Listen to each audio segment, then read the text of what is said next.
देवी हिंगलाज माता पाकिस्तान में है। तो बड़ी बड़ी दिव्य हमारे भारत की सीमा बहुत दूर दूर तक थी। इंडोनेशिया में आज भी रामलीला होती है।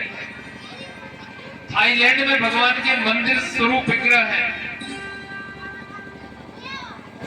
तो भारत की सीमाएं बड़ी विशाल थी, इसीलिए तो कहा जम्बू द्वीपे।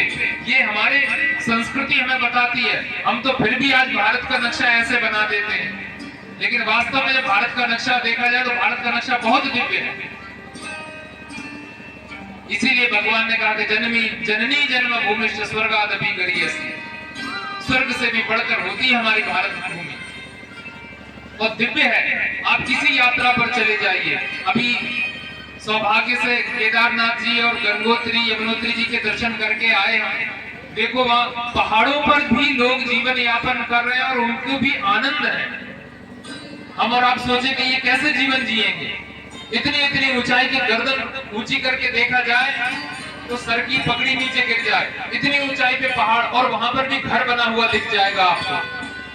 वहां पर भी लोग जीवन जी रहे हैं, कैसे चढ़ते होंगे। और हमारे आधुनिक विकास की गति देखिए कि वहां तक भी सड़कें बन गई हैं, रोड बन गए हैं। तभी तो आज वहां की यात्रा बड़ी सुगम हो गई है। लेकिन जितना विकास होता है उतना विनाश भी होता है।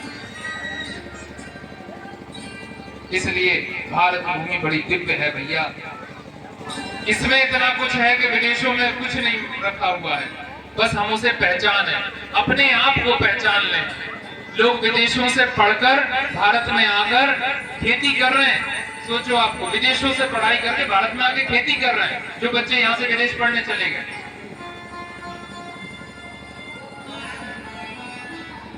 इसलिए अपनी संतानों को दिव्य बनाइए, अपने संतानों को सदमार्ग पर ले जाइए, सदविचार सिखाइए उनको, क्योंकि ये सदविचार सीख गए तो संसार में आपका यश बढ़ेगा, आपका जीवन सफल हो जाएगा।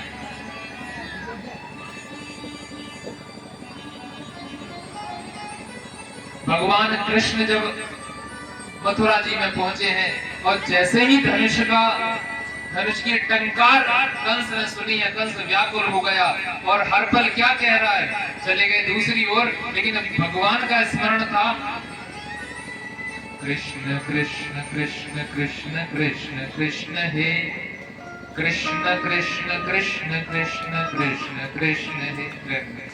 ज्यादा लंबे हो जाए। भगवान का स्मरण। अब आप लोग बिना वाद्य यंत्र के आप लोग बोलोगे,